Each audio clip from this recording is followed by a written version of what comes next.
Hello, everyone. I'm Zsuzsa Csergő, Director of Virtual ASN, and I'm delighted to welcome everyone at this event, which is an important part of our thematic series that focuses on the collapse of the Soviet Union 30 years ago and the consequences of the collapse.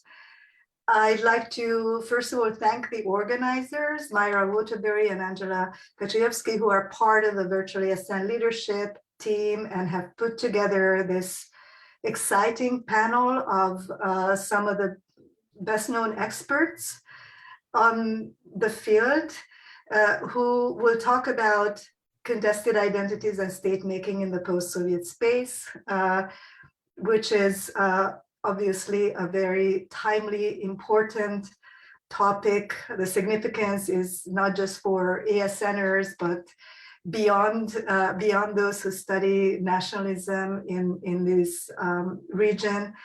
And I will not want to take away more time from the panelists. I will only introduce our expert moderator, Professor Henry Hale from George Washington University, also part of the ASN board.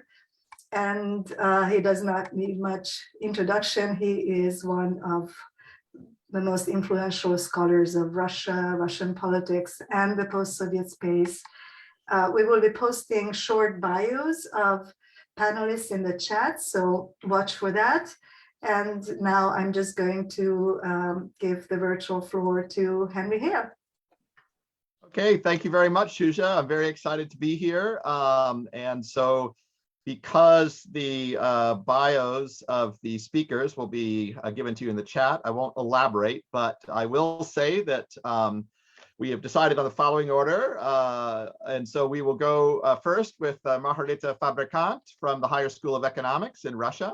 Then we'll turn to Olga Onuch of the University of Manchester, and then Eleanor Knott of the London School of Economics. And so I think without further ado, we should just go ahead and turn things over to Marharyta. We've asked each speaker to speak for 10 to 15 minutes. That should leave plenty of time for discussion. We very much want to encourage you to provide your comments and questions, but please do so through the chat. Once the speakers are done, as moderator, I'll collect them and present the questions to the speakers, probably grouping them if there are questions on similar themes and distributing them to the different presenters. So, Marharyta, the floor is yours. Thank you. Thank you for inviting me. Really a great and very timely topic, definitely much discussed. So in my presentation, I'll try to focus on, well, probably the less debated and the less published issues that are well, of more recent relevance. And so to begin with, I'd like to see that we already discussed contested identities in the post-Soviet sphere.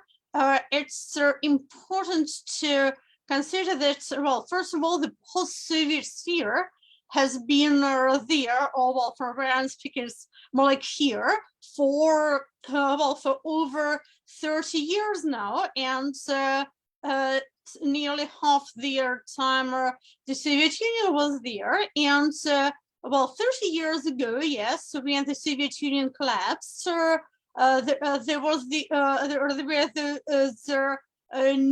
newly independent states from ex-Soviet republics, yeah, but obviously with a long past history of nation-hidden states emerging, and by contrast, their outside world, yeah, the big world, seems relatively stable.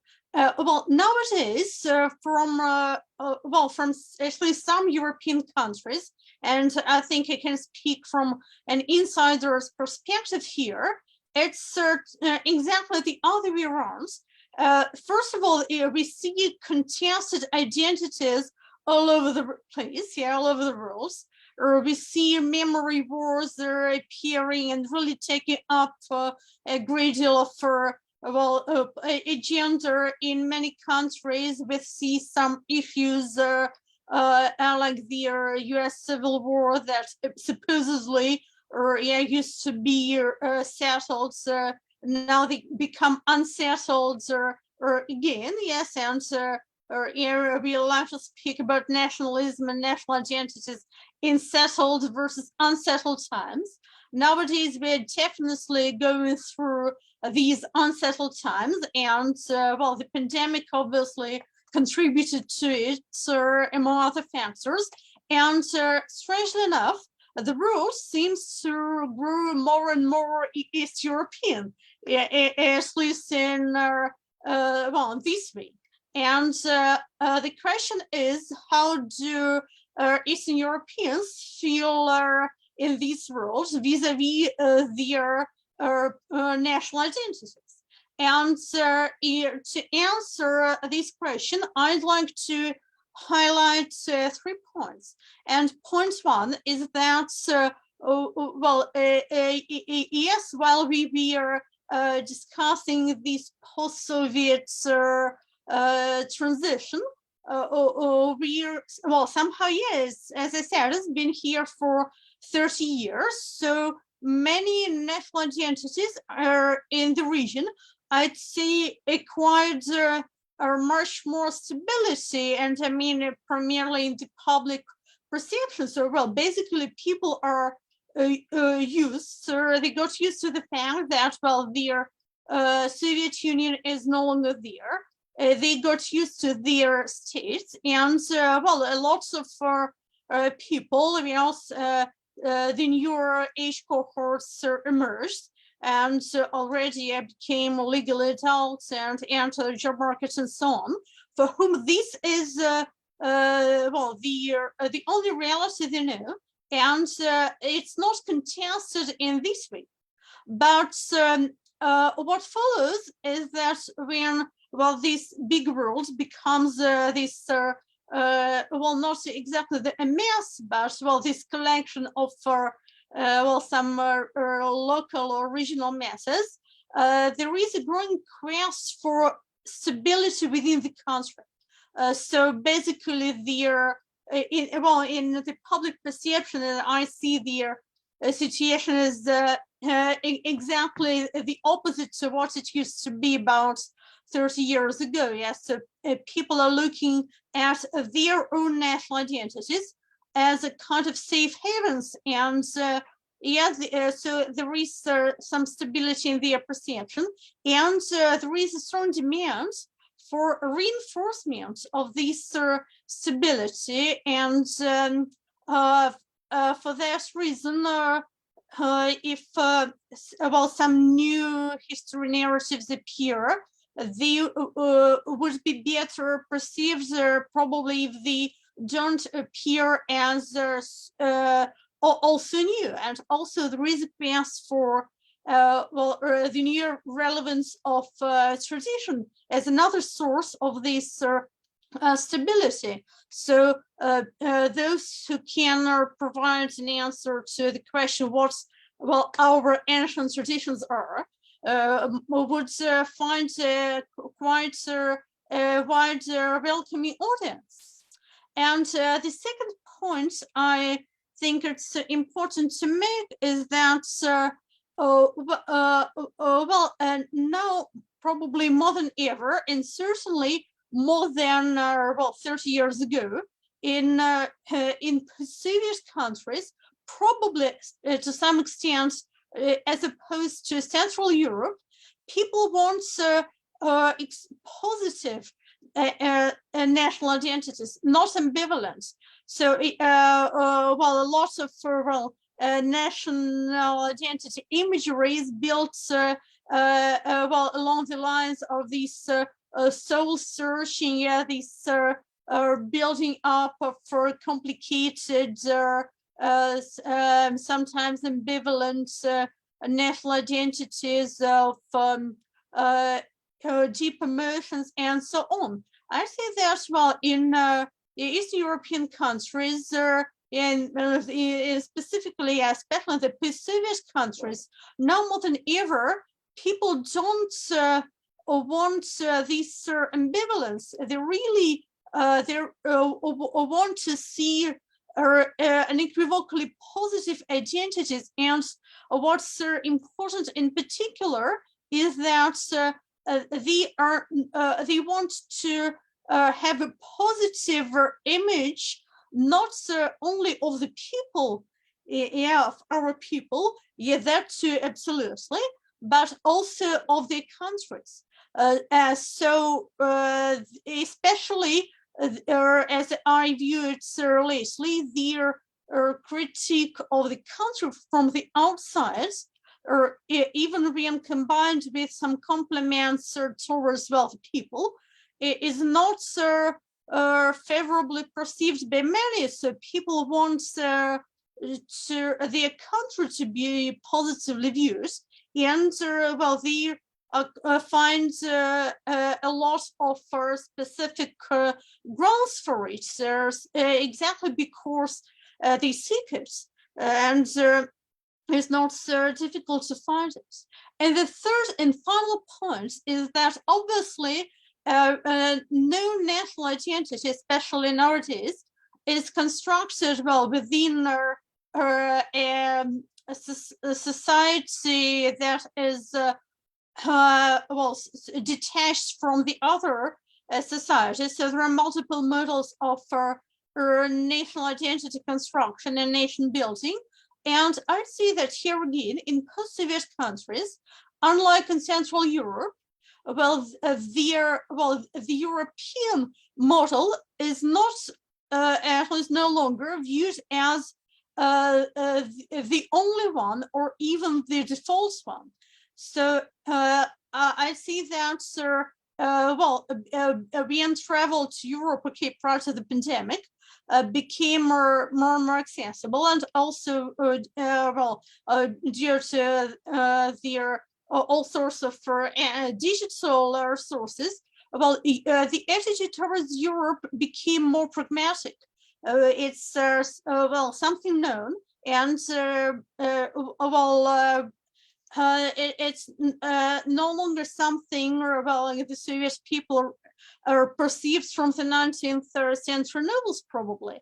And another regions elicit more and more interest, and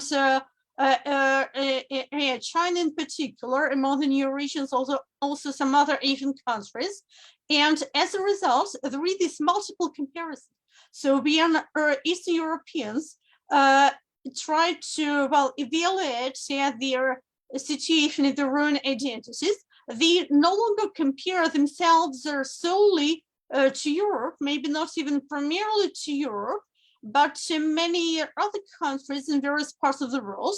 And the results might be more varied, more surprising, and here again, probably more positive, because people can select the most self-flattering model, the model that presents their nation and their identity in a more positive light.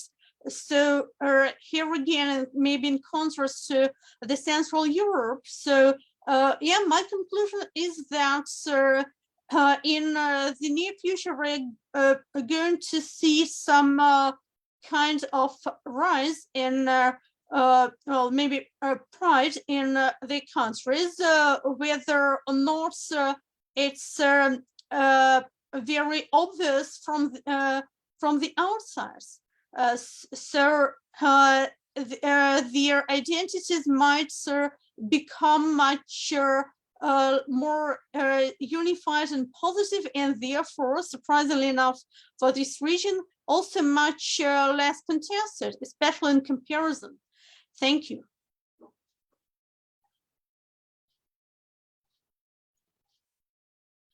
Okay, thank you very much. Our next speaker is Olga Onuch from the University of Manchester. Thank you very much.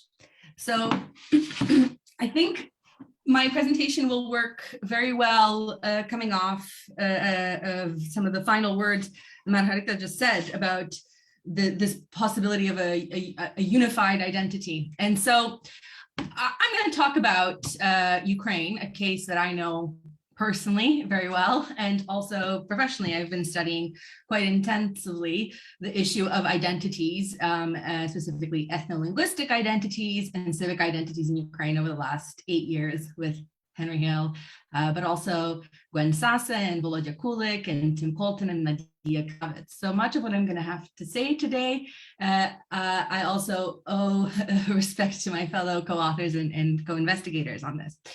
And I think when we talk about contested identities and the issue of national identities in the so-called post-Soviet region, and we often think of Ukraine as this exemplary case of a divided society, right?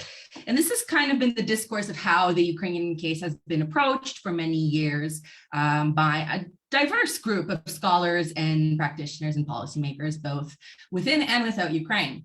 And so this is supposed to be this divided society along ethnic and linguistic lines, and Ukraine is expected, you know, because of these things repeatedly over time, expected to see massive internal ethnic conflict, whether it be violence and actually ethnic war, ethnic conflict that turns into war, or be it in the electoral arena or in the protest arena or elsewhere.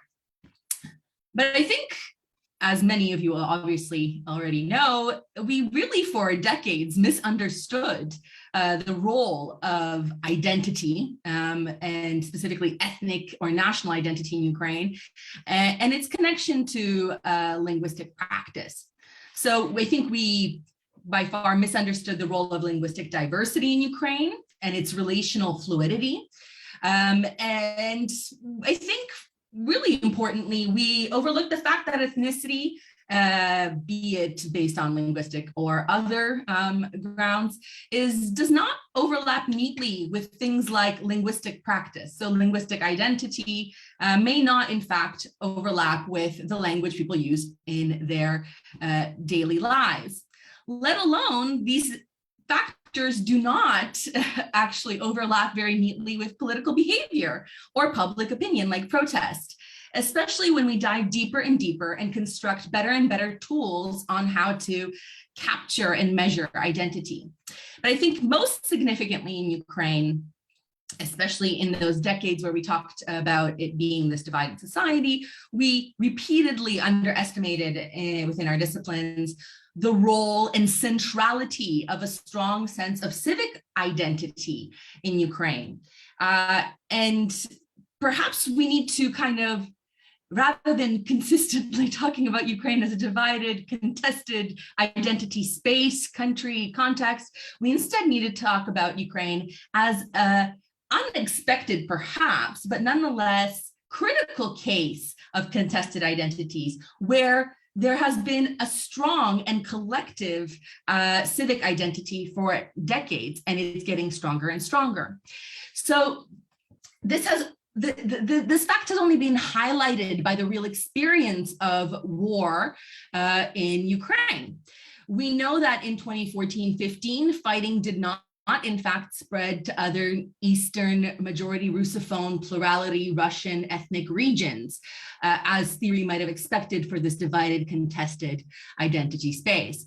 Instead, we know that in those early years post the start of conflict with Russia, Ukrainians have repeatedly rallied around moderate policy proposals like decentralization, repeatedly shunned right-wing nationalist politicians and parties electorally, and peacefully elected not one, but two presidents and two parliaments, rallying around each president quite significantly, and specifically in 2019 around Zelensky and then his party Sluha Narodu. And of course, we know that in this period of now 8 years nearly, civic identity is only further gaining ground at the expense of ethno-nationalist and ethno-exclusive identities in Ukraine. And this, of course, initial spark from research in 2014 and 15 pushed us to research what it really means, what we really mean by ethnic identity. And this is work by Henry and myself, about where we focused on how do we capture identity, how do we measure it, and what do those measurements actually mean when we operationalize them. And once we have captured, have measured, have operationalized these different identities of which we speak, how do we interpret them in our analyses?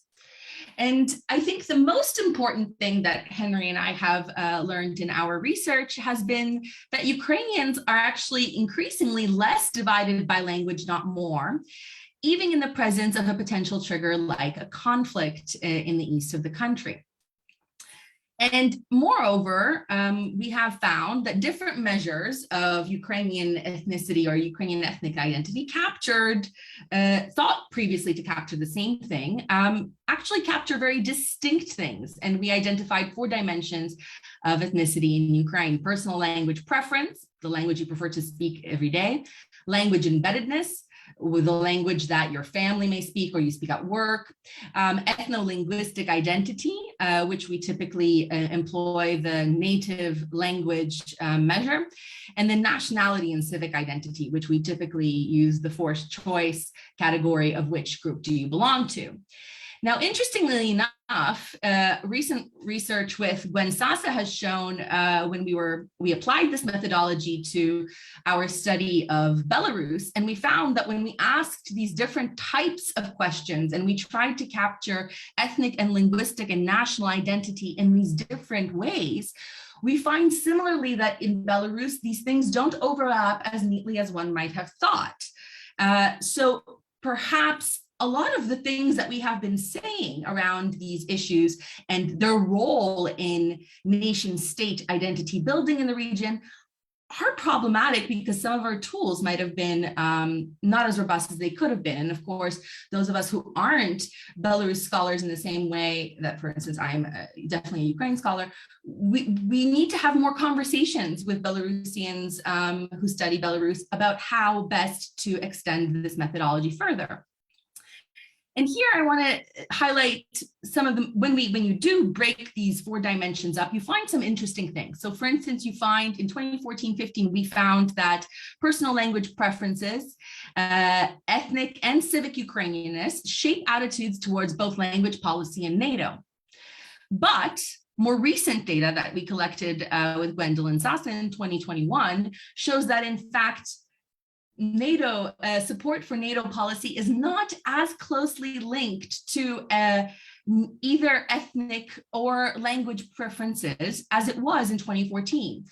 So the salience of ethnic identity or ethnic Ukrainianness has actually declined when it comes to predicting who shifted towards supporting NATO membership.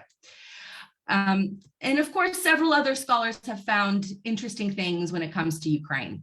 Tracking these factors over the last 8 years, we know that war, conflict have not shifted ethno-linguistic identities in the way we would have expected. Volodya Kulik has talked about the shedding of Ukrainianness. Graham Robertson and Grigol Popelikish were talking about how more people think of Ukraine as their homeland, that there is a greater attachment to the state, and that this is actually not connected to ethnicity and language in the same way that one might have expected. Elise Giuliano also talked about how it's actually class and regional based identities and the feelings of being left behind that were better predictors of not feeling belonging to a homeland or to having a stronger sense of civic identity that was more important.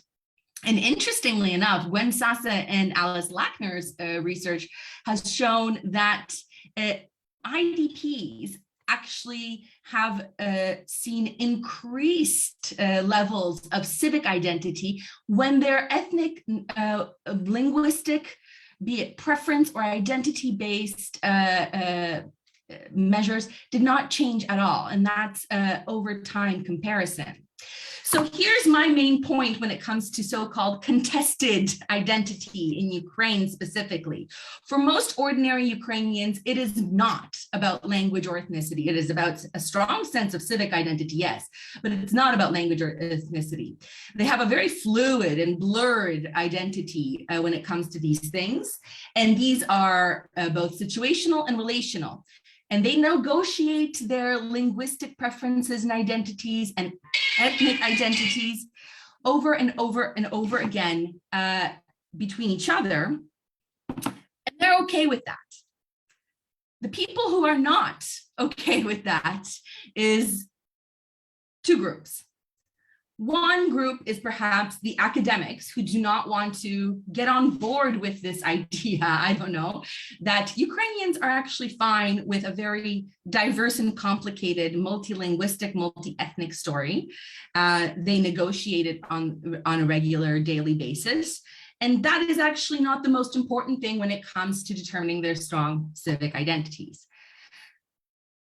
That's the academics. We can all speak for ourselves. The other group that I think we need to increasingly study and increasingly consider in Ukraine, and I do not think we've done it well enough to date, is the political elite.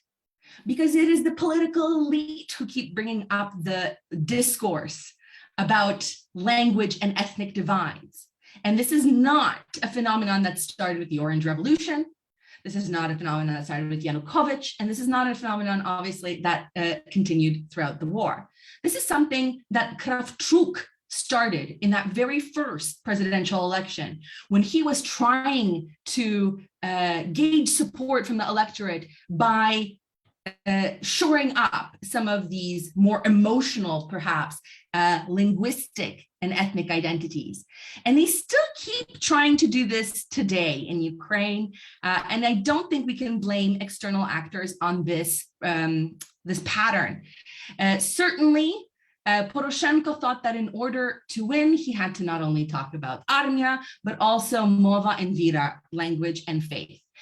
Again, trying to shore up what divisions may lie in Ukrainian society. In fact, Poroshenko went as far as hosting a Russian revenge marathon on his own channel.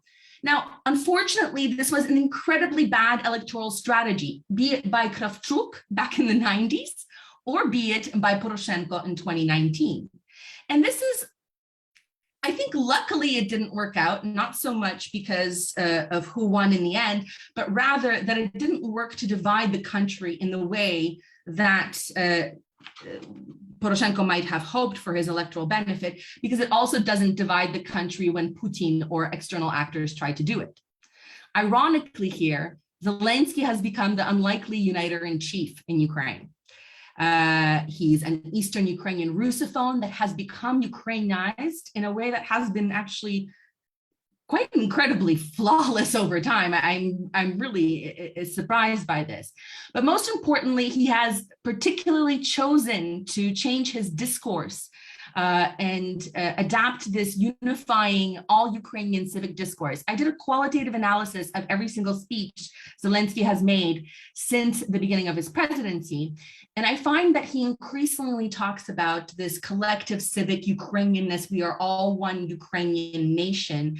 And he always says this in Ukrainian. He brings out historical figures, be it Chernovil, who are associated with the Ukrainian language in Western Ukraine. And he uses phrases like Slava Ukraini throughout his speeches. And it is perhaps this Zelensky effect that we have to thank for what's happening in Ukraine today. Now, if you give me one last second, as Henry, I see that you're there, so I'm supposed to have finished, but I just wanted to share with you this one slide. Yeah. You got a little over a minute. So. Okay, great. So perhaps it is the Zelensky effect, this Eastern Russian-speaking Jewish Ukrainian, that has helped even further unite Ukrainians around a civic identity. Remember when I said this little bit that Henry and I found in our past research that ethnic and linguistic identities were in fact important predictors when it came to support for NATO. What's happened between especially the last few years in Ukraine is that support for NATO membership has, I think you can call it skyrocketed when it comes to Ukraine. I think it has indeed. So in 2019, support for NATO amongst the whole Ukrainian population was about 40%, those who completely and somewhat agreed. And it has gone to as high as 55% of the population in 2021. That's a massive jump. And there's two hypotheses instantly that somebody might say, well, it's not a jump that has happened in Eastern and Southern Ukraine. That is always the main, I mean, that is the thing that people have told me repeatedly. Well, actually, when you break this data down by region, you see that the biggest jump in support for NATO has been in Southern and Eastern Ukraine. So it has doubled in both Southern and Eastern Ukraine, from 15% to about 31% in the South, and from about 20% to about 40% of Easterners supporting NATO membership. Of course, it's not 50, 60% of Easterners, but that is that's a doubling of support in these regions. And the next thing you might suggest that it is, okay, fine, people in the regions, even in the South and East, have now supported NATO, now have moved to support NATO membership, but it's the Ukrainian speakers in those regions. Well, let me tell you, I ran the analyses and I did a variety of things, and here's just one tiny little graph. No matter which measure of ethnic linguistic identity I have used on this question, to determine in a panel survey, people we surveyed in 2019 and in 2021, and we wanted to see who switched from not supporting to supporting NATO membership.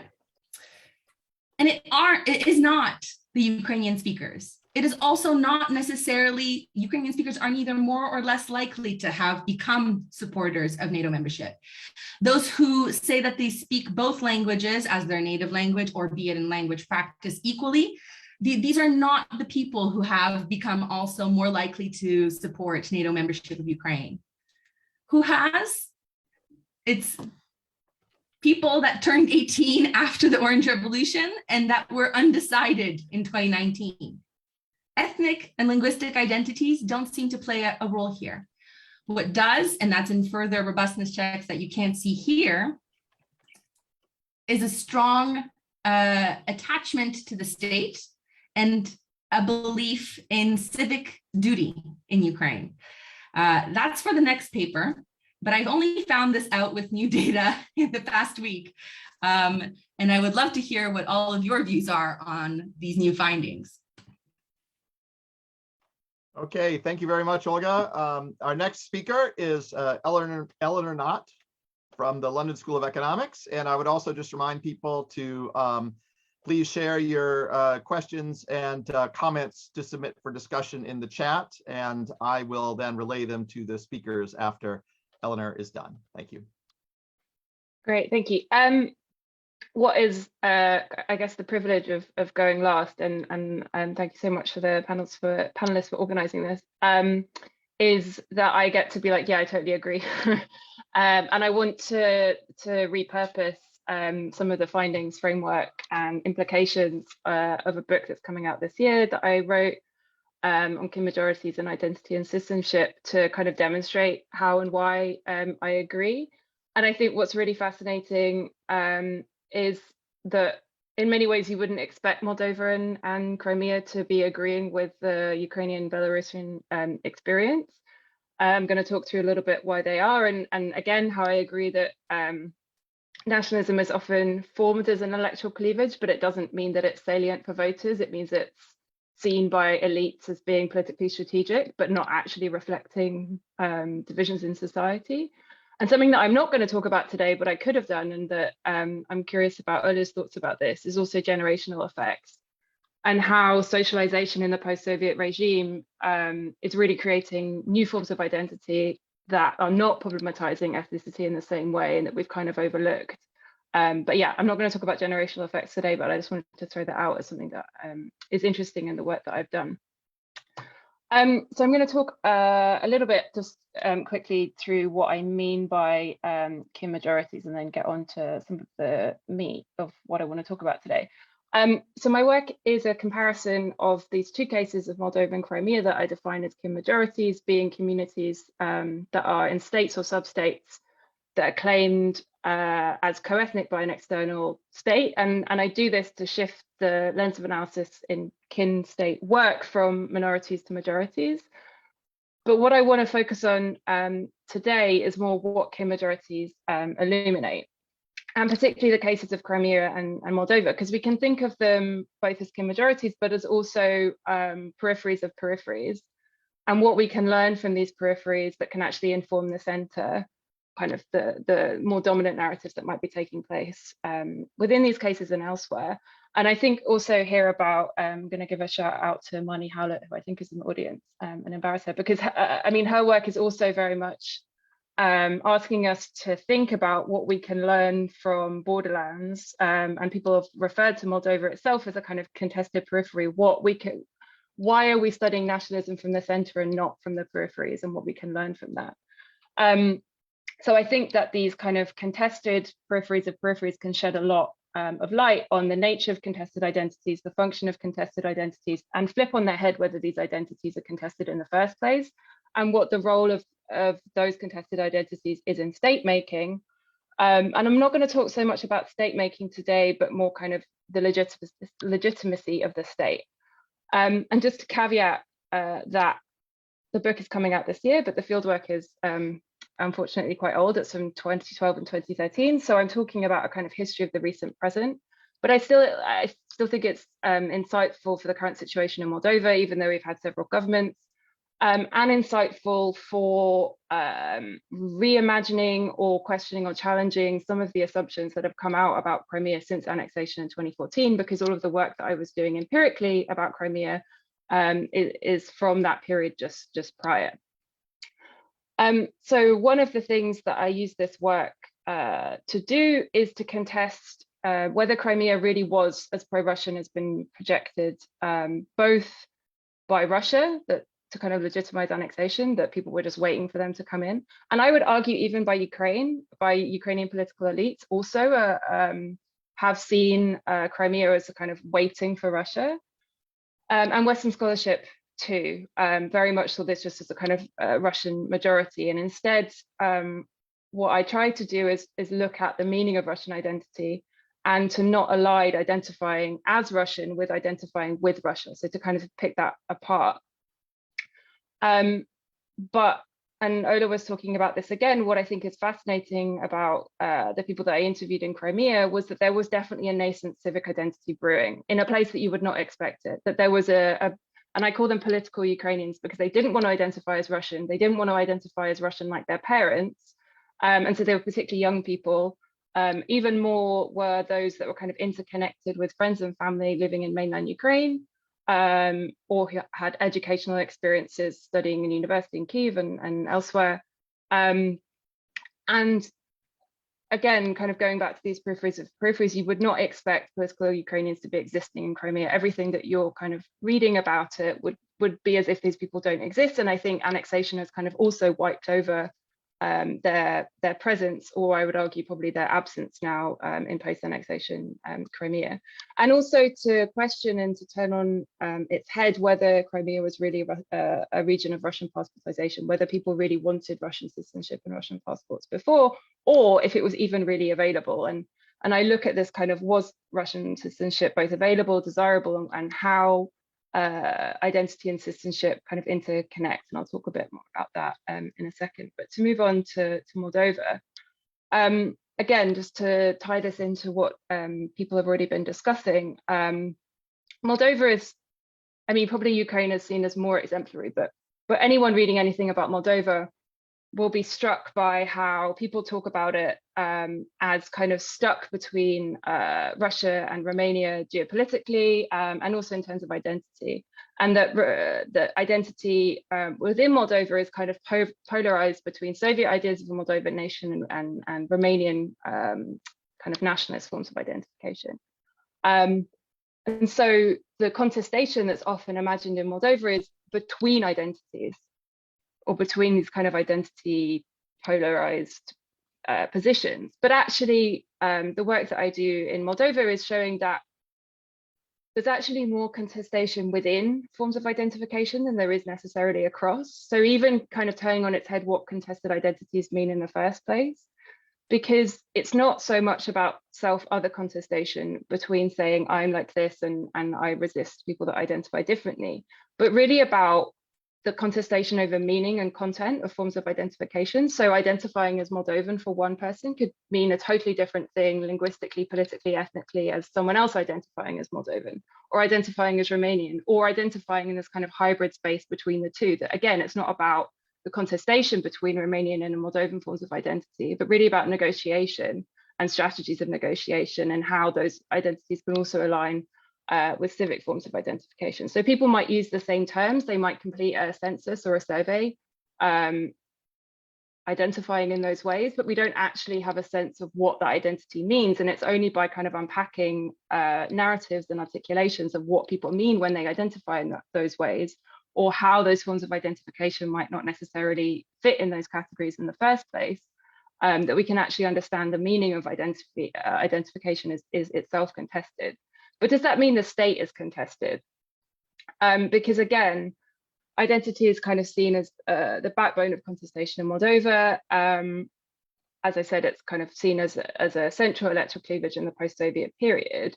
And kind of the existence of the Moldovan state and the legitimacy of the Moldovan state is often therefore seen as kind of contested as a result of identity being contested. But again, the work that I have done in Moldova has shown that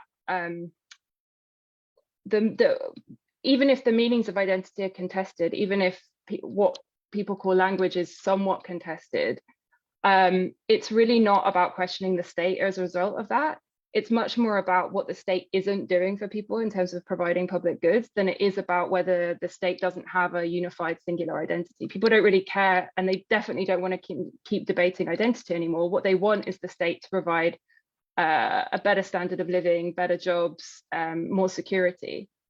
And so similarly, when I look at why Romanian citizenship is so prevalent in Moldova and so desired in Moldova, unlike Russian citizenship in Crimea before annexation, people have often talked about the strategic use of Romanian citizenship in Moldova, that it allows travel outside, and that's definitely true. And I think that within these peripheries, we also need to understand how processes of Europeanization have led to further peripheralization of rights. But there's not necessarily a direct link between, Monica Heights has this book, kind of weak state, weak citizenship, that because people are acquiring Romanian citizenship, that means anything about their belief in the Moldovan state or the legitimacy of the Moldovan state in terms of kind of ties to it. It comes much more down to what the state isn't doing, that the state is kind of allowing corruption to pervade, and that there aren't the opportunities in kind of securing a life in Moldova, and people want Romanian citizenship, not because they don't believe in the Moldovan state, but because they kind of need this survivalist insurance policy to kind of continue to persist and continue to live in that space. So that's kind of an overview of the findings and what I think we can kind of learn about contested and shifting identities. But I want to give you a bit more of a framework, although I have not timed myself. So anyway, we'll see where we get. But I also don't want to talk about conceptualizing the relationship between identity and citizenship, and kind of doing this unpacking and trying to tap into what the relationship between identity and citizenship is. What the relationship between identity articulation and citizenship preference, to kind of answer this broader question of why some people engage with citizenship in another state and what that engagement means, and why some people choose not to, and how that relates to identity, how citizenship preferences relate to identity in broader terms. And then I'm going to finish by talking about how I think we need to move on from studying nationalism somewhat. So my interest is basically both in terms of identity and citizenship, and kind of the plural, relational, and cross-border manifestations, whether of citizenship or practices of citizenship and preferences for citizenship. And the problem is, when you start thinking about pluralist, relational, cross-border, it becomes extremely complex because everything's kind of fuzzy and shifting around. So I wanted to construct a framework through which I could study these kind of amorphous, constantly moving pluralistic things, and kind of really study their intersections. With an aim to kind of foregrounding individual agency, so to not see people in Crimea, for example, as being passportized, but as agents making decisions about whether they do see Russian citizenship as desirable or available, or why people might want Romanian citizenship in Moldova on their own terms, rather than kind of assuming particular preferences, and to do that to study this kind of multiple meanings of identification and practice of citizenship. And also not to come with any sense of expectations about the relationship between citizenship and identity, because often people think primarily about the relationship between citizenship and identity, or identity and citizenship. For example, how does acquiring citizenship affect identity? Does dual citizenship then mean dual identities? Is identity motivating people for dual citizenship? I want to shift away from that and instead go further into the messiness and really look at the bidirectional intersections of identity and citizenship, that this is really a nexus. And it's not clear that anything is moving in any particular direction, that identity is necessarily, or I guess that's an assumption, right? I don't want to assume that people are necessarily motivated by identity to have certain citizenship preferences, and the vice versa, that citizenship preferences aren't necessarily mapping clearly onto identity. And so to kind of capture the messy, overlapping, contested ways in which meanings of identification and practices of citizenship may or may not intersect, and how these different kind of articulations, what do we get when we look at this kind of intersection? So I compare Crimea and Moldova through what I'm talk about the identity citizenship nexus, and I'll give you some examples of what I mean by that, to really look at the heterogeneity, to really do that unpacking both within these cases and also across these cases, to kind of come up with some sense of what is varying within Crimea and Moldova and what is also varying across Crimea and Moldova. And people often find it bizarre that I'm comparing these two cases in the first place, and I think that sets up a sense that there shouldn't be so much alignment. And actually, I think whether it's generationally or politically or in terms of citizenship, there is actually a huge amount of alignment that I think is fruitful for the study as well. So I basically then conceptualize both identity and citizenship, and then the relationship between identity and citizenship in kind of 4 domains. That forms of identification, say the relationship between Romanian and Moldovan forms of identification might be nesting, or they might be imagined as competing. So you have a kind of strong self-other boundary where Romanian identification is seen as encroaching on Moldovan identification, or vice versa. So Romanian identification might be seen as kind of colonizing the state of Moldova as kind of one option. So that's a kind of mutually exclusive option. Or they might be cross-cutting, that these might be actually kind of hybrid forms of identification that are themselves kind of a negotiated way in which people might understand how they're being situated between these two states. And that, again, is a framework that I apply in Crimea to talk about how people at a very interpersonal level can have family experiences where they themselves are like, well, my mum is Ukrainian, my dad is Russian, I predominantly speak Russian because that's what people do in Crimea, but actually myself, I feel kind of with this hybrid category in itself that I can't kind of clearly identify as being one or the other. And that also Crimea is a kind of demonstration territorially of that. Cool. So yeah, that's what I basically do in terms of identity and citizenship, and look at alignment and differentiation. And as I said, one of the things that I think is super interesting about this work is where Crimea and Moldova are agreeing and also where they're disagreeing. And I would say one of the surprising findings in kind of this comparison is it's much more nesting of identification and much more nesting of citizenship preferences in Moldova, given the prevalence of Romanian citizenship, and much less in Crimea. But also that even identification with the kin state in Moldova is not necessarily predicating citizenship preferences. There are many more people engaging with Romanian citizenship than really want any kind of relationship with the Romanian state, but not in Crimea, that these are really kind of very aligned identities for a fringe minority in Crimea, did want more interaction with the kin state. But everyone else was kind of very disinterested in citizenship, and much more kind of wanted to move beyond this conversation about identity. So to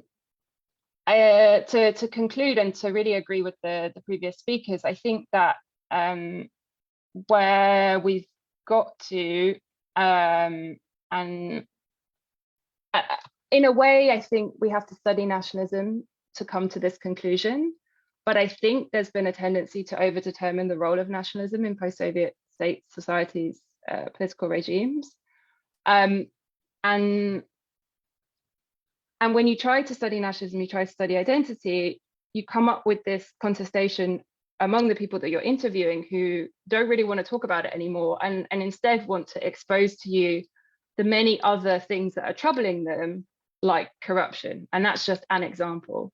And one of the papers that I'm kind of working on now, I kind of picked it up after 5 years, is to look again at annexation of Crimea, because if we look at the explanations for annexation of Crimea, we're often told it's about nationalism. But what if it's about corruption and center-periphery relationships and realignment of political interests away from Donetsk and towards Crimea, and seeing criminality and corruption as being better invested in Russia than it is in a kind of Ukraine with or without Yanukovych? What if nationalism is actually a veil of corruption that political elites use to distract you from stealing, literally in Moldova, stealing your money and kind of the banking theft, etc.? And so again, to agree, both from the bottom up and also to see it as a strategy of the top down, to think about scrutinizing the political system more, to not follow politics, but also to challenge and critique politics, and to think about why people might be using nationalism, why they might be using identification, contested identities as an electoral political cleavage to mobilize people, when it's a convenient strategy to actually allow the state to not provide public goods in the way that they might be, and to kind of suppress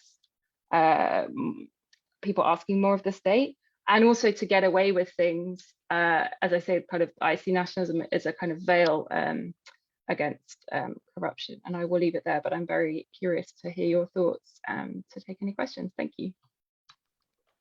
Okay, thank you so much to all the speakers for 3 really stimulating kind of introductory sets of comments. We now have a little over half an hour for discussion.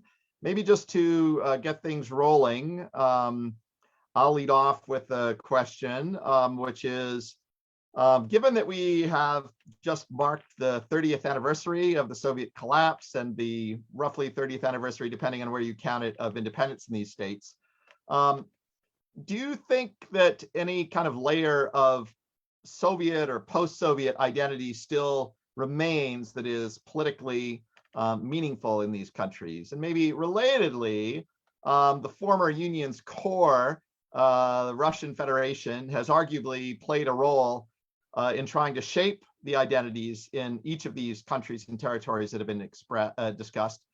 So I wonder how each of the speakers might briefly kind of describe those efforts and any impact that they might have had. And then also, I'll just relate a question that is posed by Guzel Yusupova to Ola, which is basically about how the Crimean Tatars fit into the discourse you're describing, especially the civic multilingual discourse. So, I mean, actually, I think I'm sure Eleanor could also address this. And that is the overarching civic identity discourse expressed among Crimean Tatars, and how? So I'd be interested in hearing responses to those. So let's just take a round. If everybody could just keep their responses to those questions fairly brief, just maybe 2-3 minutes max, then we'll have plenty of time for other new rounds of questions. Thank you. Let's just go in the order that we started. So let's start with Marharyta, please. Okay, thank you. So, well, I see that, well, the role of the Soviet past and its perception nowadays is probably one of these dimensions where, well, these 3 countries, the 3 post-Soviet countries, are probably more different from each other than many other national identity-related dimensions.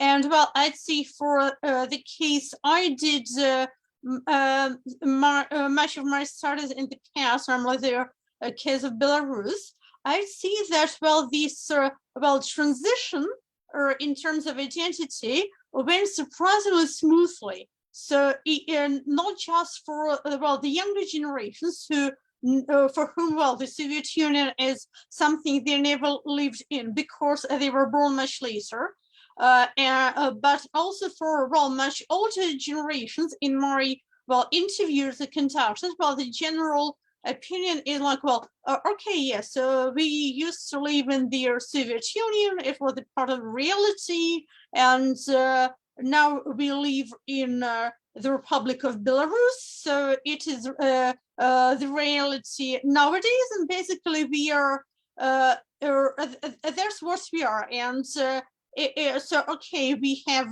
the Belarusian language, and we have the Russian language, and we speak Russian, but well, it's okay. In Switzerland, they have 4 languages, and yeah, they share German and French and so on. So basically, yes, it's okay. So you know, here again, there was a question in the Q&A, like what methodological considerations should we bear in mind, and I see that one of them is that we should not seek some issues or especially problems where there may not be any, and also we might consider that we might expect some issues where people actually are quite happy with what they have or how they see it. Okay, thank you. Olga. Taking notes. Henry, I'd like to pass my question back to you, but I was in a little bit of a Twitter exchange with Maria Popova and a few other people, and my suspicion is, of course, Soviet identity or a post-Soviet identity around which the Soviet past has some unifying component exists, and it exists in not in unsubstantial portions of populations across Ukraine and elsewhere in the region, but it dramatically, any kind of the different measures that you can obviously use to test for this are varied, but in my analysis of some of these questions, there's a clear generational and age dimension to it, right? And I think of some of the work both that Josh and Grigo have done, but also Anja Nunendorf when she was looking at East Germans, and Felix Kravecka's work, and of course my PhD student Cressy Arkwright's work around the potential cohort or generational differences, which are 2 different concepts, but nonetheless. I think that's really important in this case. So we have a paper with Cressy that we were thinking of, looking at these different types of all greater Russian, Slavic, post-Soviet, and civic identities in Ukraine. And a first very rough cut analysis shows, again, a clear age cohort dimension here. But you need to think a little bit more coherently about which types of cohorts would be most important. But certainly people coming to electoral maturation later in that 30 years are far less likely to identify with any kind of Soviet ID, yeah? But just on this point here, we need to clarify what elements of Soviet identity, right, we're talking about when we're talking about it. Because I had an MA student that was doing some discourse analyses of Putin's speeches, and this moving away from Soviet discourse identity, Soviet people, and Soviet history to greater Russian, Imperial Russian, Slavic people identity history seems to have come about more increasingly. Putin, especially in the last, I mean, his speech over the summer, that was a meandering one, and obviously covered the Soviet period. He kind of skipped over a lot of the Soviet elements that would have maybe in the 90s united people, and really tried to bring it to other cultural, bring in other cultural points. I think, sadly, I have to say that amongst the surveys that we've conducted, we have not been conducting these surveys in Crimea. So that I can't fully answer that question. Amongst the Crimean Tatars that we do capture in the nationally representative portion of our survey, excluding Crimea, they do not feature they do not show up differently than the other groups, ethnic groups. Crimean Tatars are not less likely to identify strongly with civic ID in Ukraine. I don't think they're necessarily more strongly likely to identify either. But I think here Eleanor would have more to say on that question, hopefully. Okay, let's turn it over to Eleanor. So on the Soviet identity question, I mean, I think I'm going to answer this about Moldova because it's slightly easier. I mean, I think if you think of kind of historical layers, there's also the pre-Soviet as well. And I think that one thing that's interesting in Moldova, and it was predominantly young people that I was interviewing, was they were often raised by their, or at least partially raised by their grandparents, and they would often have more similarities, at least in their articulation, with the ways that their grandparents have been socialized and the possibility of identifying as more Romanian in the interwar period than their parents. And so you kind of see this shift generationally about what was permissive and the educational system that kind of made that permissive, and the political system, and the kind of generational shifts. And I think it's really interesting. I mean, it would be interesting to interview parents as well, but like how people spoke about themselves in relation to their parents, or how people spoke about themselves in relation to their older siblings who had more of an experience either of the early post-Soviet period or the Soviet period, and how family dynamics and education and the political system are kind of interweaving. I mean, then again, the kind of zooming out of the research that I've done directly, there is even more of a generational sense. I mean, if you look at the success of the Socialist Party in Moldova up until 2019, that they're not kind of a neo-Soviet party because we already had the communists, but like a neo-Soviet party, and are kind of articulating more of those kind of Soviet ideas and speaking to a particular generation. But again, I don't know if it's about identity or if it's about security and offering better, that pensions will always be something that will resonate more than necessarily identity. But there is also generational differences when it comes to linguistic capacity, and the growth of the Romanian language in post-Soviet Moldova is very different to the permissiveness of using Romanian and the ability to use Romanian during the Soviet period. So I think there's a political, educational, social story behind what we're investigating, and I think definitely examining more of the generational effects, but also with the kind of pre-Soviet and imperial effects as well, to the extent that kind of legacies and memory of the 18, people will still talk about being occupied by Russia for not just the Soviet period, but for kind of 250 years, and that's still a kind of trope that people are using. But I also want to shift to Gazelle's question about Crimean Tatars. I mean, I don't have a good answer to this question, primarily because I thought when I left Crimea in 2013 that it would be super interesting to go back and look specifically at Crimean Tatars and to have a specific project on them, but then annexation happened, and that to me today seems politically, ethically unfeasible to do the kind of work with Crimean Tatars. But I think annexation is both a really tragic and difficult moment for Crimean Tatars, because they were almost seen as the last bastion of Ukraine within Crimea, which is ironic for a community that's often been sidelined by Ukraine as well in terms of land rights and political rights.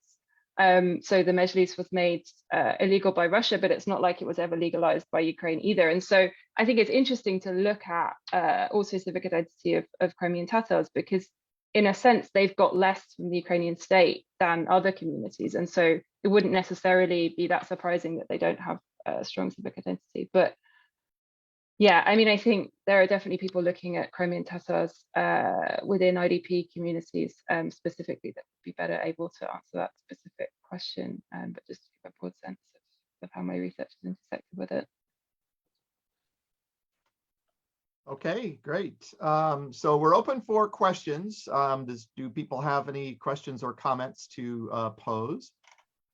Maybe I would just also ask just if any of the panelists have questions for each other. They're welcome to pose them, but I don't want to put you on the spot for that. I mean, I have another question.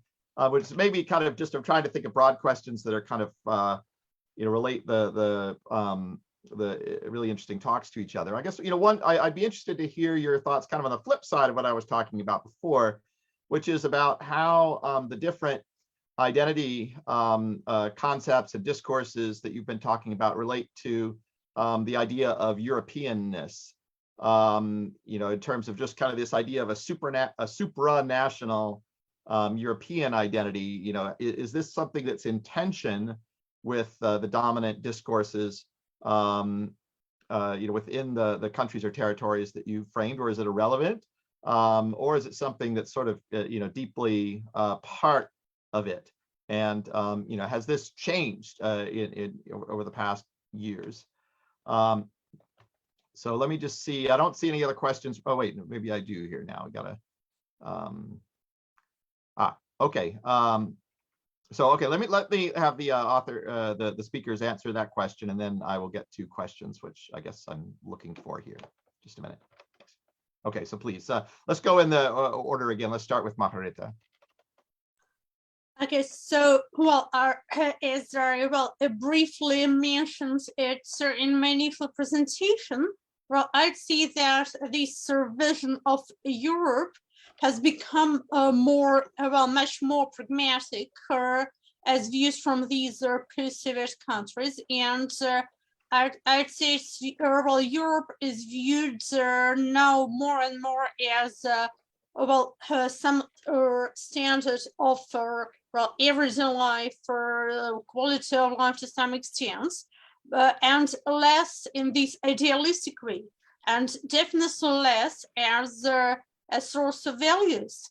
And there was a recent research by Christian Welsel and Plum Nikolinsky showing that actually there a gap in values between these post-communist countries vis-a-vis the European Union lately has actually increased. And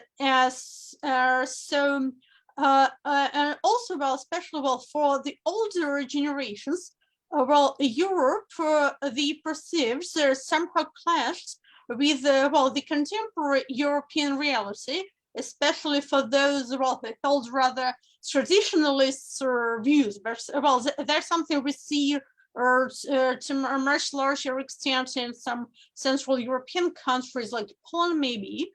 And for the younger generation, I see they are much more detailed. So in their perception, so it's not so much Europe as specific European countries where they have some more people the email chats with some places where they traveled on holidays. So yeah, it's much more varied and much less idealistic and much more based, increasingly based on our personal experience.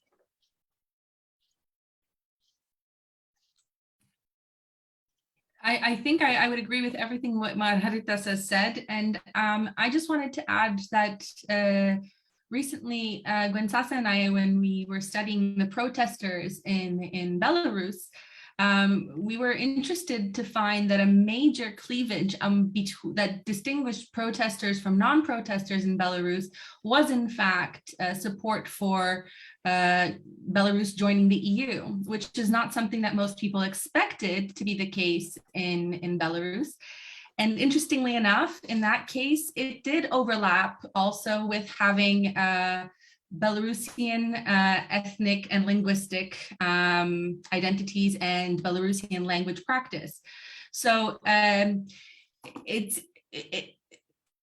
different types of Belarusian identities might in fact be in conflict with this broader European identity, supranational identity, but it seems that at least ethno-linguistic Belarusian identities in Belarus connect to some policy towards Europe, perhaps also an overarching European identity, much like we've seen in Ukraine. I think that has been also the case in Ukraine. So I think I think these things are not in tension until people become members of the EU, and then it's all of a sudden there is a flip where those with stronger ethno-nationalist identities in Poland become potentially less they connect less to this all European identity in the same way, right? So I think that's an interesting phenomenon. Why is that the case that happens? The same people that would have supported or identified more closely with it prior to membership, why does that switch after membership? That's a different story. Ellie. Yeah, I mean, so again, answering this question specifically about Moldova, I mean, I think, whereas I wouldn't necessarily agree that there is contestation of identity, or at least there isn't salient contestation of identity in Moldova, I think there is contestation of Europeanization. And maybe to contradict myself, it is interesting to look at how support for Europeanization intersects with different meanings of identity. But it's also interesting to look at how kind of the hope of EU membership is almost a solution to any issues between Moldova and Romania, that the irredentism can kind of go away with the opening of borders. And that kind of, so there isn't a desire to get rid of the Moldovan state necessarily, or for any kind of pan-territorial relationship with Romania. If Moldova was in the EU, that issue would go away and it wouldn't be politicized. But on the other hand, I think, I mean, Europeanization has been fraught in Moldova, not only because there is a split in society, but also because the pro-European elites were entirely corrupt. And I think that there's reasonable evidence that that ties or contracts from the EU, that the money that was flowing was in a sense fueling corruption, and people got really irritated by then what Europeanization meant. So on the other hand, like the socialist prime minister is able to claim that he made the roads when it was EU money to make the roads, but also there was so much corruption within the contracts that people, Europeanization for some was like a massive money spinner, and for others then became more illegitimate. So I think there's many levels of contestation, and where we see kind of, and people will often pit, again, elections in Moldova as being geopolitical, rather than being about local politics or oligarchic, anti-oligarchic politics. They'll put it very much as against Russia versus the EU. But in a sense, what we're seeing, and strong articulations on the ground as well, is that this really isn't about a geopolitical choice. This is about cleaning up Moldovan politics, at least under the Maia Sandu regime. And the Europeanization is a part of that, but there's a huge bigger umbrella as well that is a kind of desire within that regime to clean up politics, and I think to correct the ways in which prior regimes kind of used Europeanization as a cash cow, and as a fueling dirty practices rather than incentivizing any kind of shift. And if anything, I think it's kind of bizarre that the EU are willing to take the word of people so much in kind of fueling that. So I don't just see the blame as being on previous regimes of modern political elites who might have sought refuge within the EU themselves, but also within the EU as kind of being a facilitator of that as well. Okay, terrific. So let me pose a few questions now that come from the discussion, the Q&A. So there's one general question from Idris Musa, who asks, how is the contested identity of a state linked with the emergence of a de facto state? So that would probably be relevant for Ola and especially Eleanor. Then there are a couple of questions about methodology from Hans Gutbrod. He asks about what the presenters have learned in terms of methods that might be applicable more broadly, for example, in the Caucasus, where he's based, and or Central Asia. Then Benedict Dinaminicus asks whether it's possible that presenting different hypothetical future conflictual scenarios requiring the interviewee to envision making difficult choices like making one choice means sacrificing something else that is valued. Whether this can generate insight into the salience versus the intensity of conflicting identities. Then there are several questions for Ola. So probably what I'll do is, and then a couple for Eleanor. So probably what I'll do is ask Ola to go last. So I'll go Marharyta, then Eleanor, and then Ola. And you can kind of take what you can out of the set of questions. But briefly for Ola, first of all, given that interstate, this is from Eteri Tensatzimas, given that interstate conflict tends to strengthen national identities, should we expect the current escalation between Russia and Ukraine to further undercut the divisions within Ukraine and strengthen the overarching identity? Jeremy Lab asks about what you think is driving the preference for NATO among the the generation that came of age with the Orange Revolution that you mentioned. And also, do you think that the jump in preference you're seeing in the East and South, he's asking whether that includes the occupied territories, the DPR, DNR, LNR, self-proclaimed, do your data reflect proximity to the conflicts?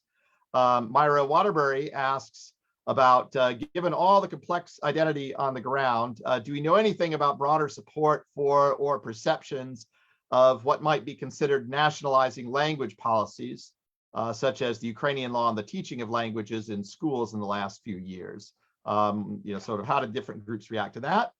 Marnie Howlett's question is on, and this applies, I think, to Eleanor as well as Olga, which is on the point of generational differences in identity that you all referenced, particularly in terms of younger generations identifying in different ways than older citizens.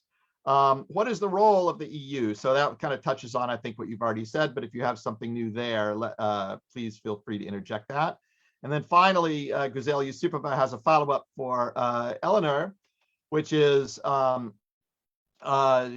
says, thank you. She says, thank you, especially for the interesting take on the importance of studying peripheries for understanding national identities. How do you think the peripheral location of these populations contributes to the ability of elites to manipulate identity discourse on these territories, or maybe it does the contrary. Maybe it empowers the population with broader identity choice or fluidity that makes it difficult for elites to manipulate the discourses. So in other words, is peripheral location a blessing or a curse for resisting top-down narratives on national identity? So let's start with Marharyta. I'll ask people just to take a couple minutes, please. We can give a little more time to Eleanor and Ola, just so they can try to address the questions, but maybe no more than 3 minutes for anyone. So please, Marharyta. Okay, so I'd like to respond to only one question, namely that of methodology. Well, since I've been drifting gradually from case studies towards primarily comparative studies, I'd say that, well, the important takeaway from much of recent research is that we should consider various frames in terms of for which countries and which regions our response here research participants find more relevant. And when we ask about the country, its importance, what kind of implicit comparisons they make. If they believe their country is better than other countries, it's very important which are those other countries they primarily have in mind. And if we ask it, we might be surprised. It may not fit well into their habitual division into regions, and also it may vary considerably be depending on age and also their the position within society. In my own research, I found out that people with their higher position within societies in any country, as they view this position, they are quite appreciative and they are ready to have a much more favorable view of a country who gives such a nice person an opportunity to show themselves. So basically, that's it. Okay, thank you. Very interesting. Eleanor. Okay, so contested identity, emergence of a de facto state. I'm not going to talk about transition. That's not my area of expertise. But I guess if I was to like strain to answer this question with regards to Crimea, like I think what's interesting is that contested identities in Crimea has never been a part of the story about annexation. That there was a 58% of the population in Crimea are identified as ethnic Russian in the 2001 census. Thus, they are Russian. Thus, they support Russia. Is often that is to simplify a lot of the more complex stories. But there is that kind of baseline argument that they were waiting for Russia, they mobilized, done. But actually unpacking Russian identity and what it means and the persistence and existence of Ukrainian identity was often kind of ignored. So actually the contestation of identity that existed was never a part of the story about the emergence of a de facto state in a way that I think is problematic. Like what happened to all those people that didn't like Putin, to say the least, before annexation? Like you can kind of imagine if you were to study it today, that people are like status quo, and I know that Gwen Sass has done work on this, status quo seems fine, because the alternative, and vice versa before annexation, the alternative just seemed incomprehensible, it seems violent, it seems conflictual, and that maybe the Russian state is doing a better job than Yanukovych was doing. That is also a legitimate option. But what happened, and I think to some extent we'll never know, what happened between November 2013 and March 2014? Where did those people go? Did they, and I think a lot of people left. The exit was a kind of better option than staying in a state that you didn't want to be a part of, and family breakages also within that. But I don't think identity contestation was really what was going on in annexation, rather kind of a fringe nationalist individual with like criminal underpinnings to the high heavens was able to kind of convince people that he should be their guy, and people kind of aligned towards that. And I think that clan-based politics is really much more of a story of what's going on than identity. Quickly on the Central Asia question, because I know we're running out of time. I think everyday nationalism is extremely broadly applicable, and I'm very happy to talk more about what that might look like. There's loads of work that I can refer you to, Paul Good, David Stroop. There's loads of good work on everyday nationalism, and I think it's a very broadly applicable method. Whether you want to look at meanings of identity, whether you want to look at what nationalism means in an everyday sense, I think that would be great. And Guzel's question, as a comparativist, I think that's a fascinating question. It's not one I'm going to answer, but rather suggest that that is itself a research project to compare what happened, to compare a kind of peripheral and a center to understand how elite discourses manifest in different ways within populations. I think that is itself a project, and I wouldn't want to strain an answer for that. Thank you. Okay, great, thank you. And so to conclude, I'll let Ola kind of take whatever you can from the set of questions there, but we want to wrap. I want to make sure to leave Zsuzsa a little time. She's going to weigh in with a few remarks at the end. So if you could take maybe aim for 3 minutes, and we'll see what we can do. There's a lot of head scratcher questions here. I'd also like to point out that Henry, along with Volodya Kulik, published 2 papers on aspirational identity, I believe, and on measures of dynamic identity. So they also further push this methodological, I think in that paper, there's more methodological questions about measuring identity and what measures what and so on and so forth. So I would like to pick up what have we learned? And I think what we learned, I was very privileged, along with Nadia Kravets, to have Tim Colton in 2014 say, let's do a survey in Ukraine and get Henry involved. And then we got it going. Nadia and I had a lot of these feelings about the number of questions we should ask about identity and language. And I think Henry was extremely receptive to that. It aligned with a lot of his research also. And I think working with that's what my main recommendation of what we have learned is there was a reliance on maybe inexperienced, but intuition of two Ukrainians in the design of certain elements of that survey by two very senior experienced people who have studied a lot of this stuff for decades. And I think it also led to some really neat findings. I think the same thing needs to be done, for instance, we did with our Belarusian survey with Gwen. We didn't know what we were doing in Belarus in the same way that we would in Ukraine. So we spoke to people like Olga, Chernish, and to Alexander Herasimenko and others to get their intuition. Are we asking these questions about identity in a way that makes sense to a Belarusian, and having a conversation about it? I think that, and first and foremost, that combination of collaboration is very, very fruitful, especially when people, I think here of Tim Colton specifically, who could have told us, at least when I remember a very particular moment speaking with him in a cafeteria, and he could have said, I've done this sort of thing hundreds of times. You're wrong. We measure it this way. And instead, Tim was really open to a conversation, and the rest was history, as they say. So I think when we talk about identity, when we talk about measuring it, capturing it, whether it's in surveys or focus groups, really having that combination of voices both within these countries and people who are studying the countries but are nonetheless not connected to them actually is extremely fruitful.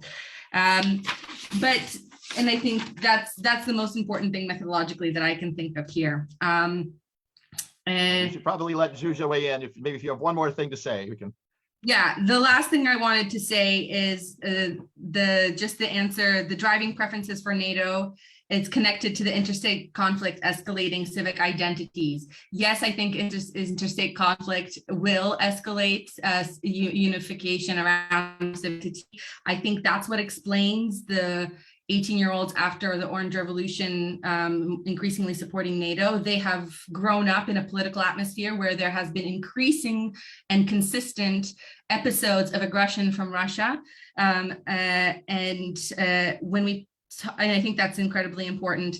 No, we didn't survey an Eleanor DNR, but when we talk about conflict effects, we shouldn't merely talk about proximity, a geographical proximity to conflict. We should talk about experiences of conflict, because IDPs who might reside in Lviv and in our survey be very far away from the conflict zone have had much, obviously have experienced conflict in an extremely personal way, as might families of those who are fighting at the front. That's it.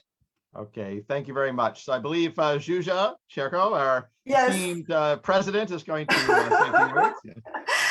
Thank you. Oopsie, I forgot to turn this on. So thank you very much. I'm not going to weigh in on the subject because I don't think that's my place here at the end. But what I'd like to do, though, is to wrap it up by saying that this is really terrific about the kinds of experiences that a panel like this can bring to all of us, that you guys are complicating our ideas about these big questions about contested identity and what happens on the periphery, how kin politics should also be explored and understood from the perspective of not just perspective, but from how it happens in the case of kin majorities.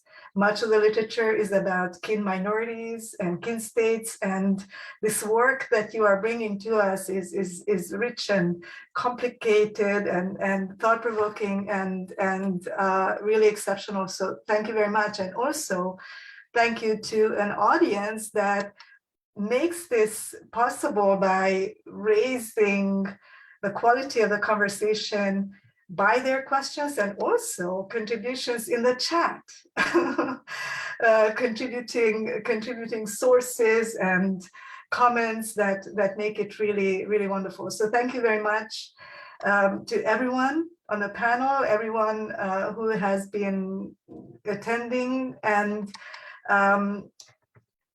I hope we'll see you back. So we will have our next event in February on Virtual ESN. It will also focus on the collapse of the Soviet Union 30 years after. And the focus will be on how historical research takes place about the collapse of the Soviet Union.